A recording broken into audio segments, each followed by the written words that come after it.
फिर आप उनके जरिए ही विकास की बात क्यों नहीं किए? आप खुद अपना पार्टी क्यों बनाना चाहते हैं? बिहार आए तो हमने यहाँ पर नीतीश कुमार जी को जीतने में मदद करी। चुनाव जीतने की बात तो आपको याद है, आपको ये भी याद होना चाहिए कि उस प्रयास में हमने एक 7 निश्चय का प्रोग्राम भी बनवाया।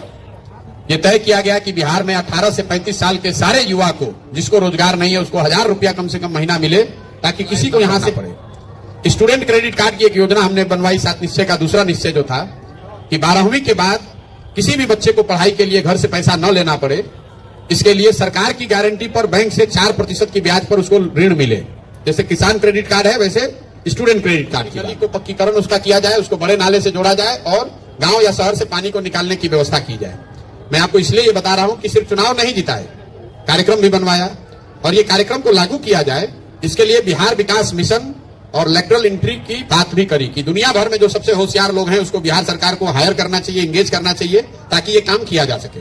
लेकिन जो मैं काम पहले करता था उसमें मेरी एक लिमिटेशन ये थी कि हम चुनाव जिताए उसके बाद उस राज्य में नहीं आते। जैसे बंगाल में चुनाव जीत गए, अब हम बंगाल में नहीं जाते।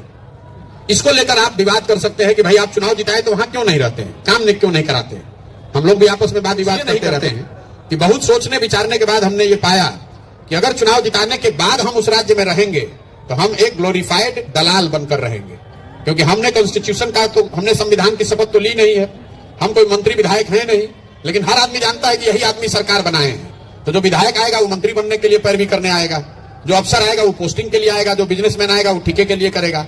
इसलिए हमने अपने जीवन में लक्ष्य रखा था कि 10 वर्ष सिर्फ बिहार में नहीं, बिहार में, पंजाब में, आंध्र प्रदेश में, तेलंगाना में, महाराष्ट्र में, दिल्ली में, तमिलनाडु और वेस्ट बंगाल में, इतने जगह पे हमने सरकार बनाने में कंधा लगाया है।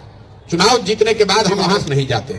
इसीलिए आज तक आपने ये नहीं सुना होगा कि प्रशांत किशोर करप्शन के पैसा में पकड़ा गए या वहां कोई ठेकेदार ठेका से पैसा ले रहे थे।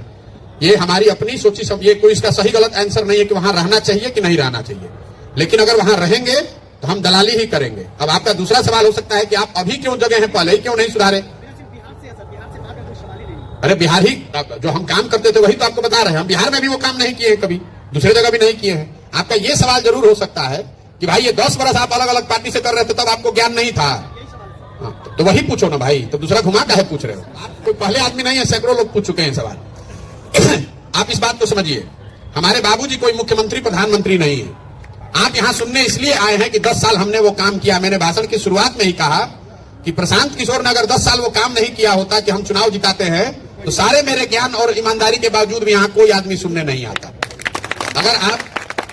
अगर आप शाहरुख खान हैं और आपको समझिए कि एक्टर बनना है, अभिनेता बनना है, तो आपने पहले फौजी सीरियल में काम किया, फिर सर्कस में काम किया, फिर बॉम्बे पहुंचे, वहां जिस निर्देशक ने, डायरेक्टर ने आपको काम दिया वो काम आप किए, वो पिक्चर हिट हो गई तो बड़े स्टार बन गए। फिर आपने कहा नहीं अब खाली रोमांटिक पिक्चर करेंगे, अब रोमांटिक पिक्चर भी हिट हो गई और बड़े ना बन गए तो आप कहना आप खाली यश चोपड़ा और करण जौहर का पिक्चर करेंगे। और बड़े आदमी बन गए तो कहते हैं ना खाली अब अपना होम प्रोडक्शन करेंगे, 4 वर्ष में एक पिक्चर करेंगे। लेकिन अगर आप अमिताभ बच्चन के लड़के हैं, अभिषेक बच्चन, तो आप ये कह सकते हैं कि हम पहला पिक्चर जो रिफ्यूजी बनाएंगे वो जेपी दत्ता जब करेंगे तभी हम वो काम करेंगे। तो हम भैया इतने बड़े बाप के तो लड़के हैं नहीं, हमने वो काम करके पहले अपनी पहचान बनाई है। जब साधन व्यवस्था पहचान बन गई तब ये तय किया कि नहीं अब जीवन में करना ये है, इसलिए उसको छोड़कर आए। ये ऐसी काम मेरा बंद हो गया था तब ये आके करने लगे। उस काम को हमने तब छोड़ा है जब उसके शिखर पर थे और ये तय किया कि नहीं ये काम बहुत हो गया, अब इतनी नाम पहचान व्यवस्था संसाधन हो गया है, अब जाकर बिहार में वो काम करें जो सही में लोगों की जिंदगी को बदले। और सीख कर अभी आए हैं और आए हैं तभी लोग सुन रहे हैं।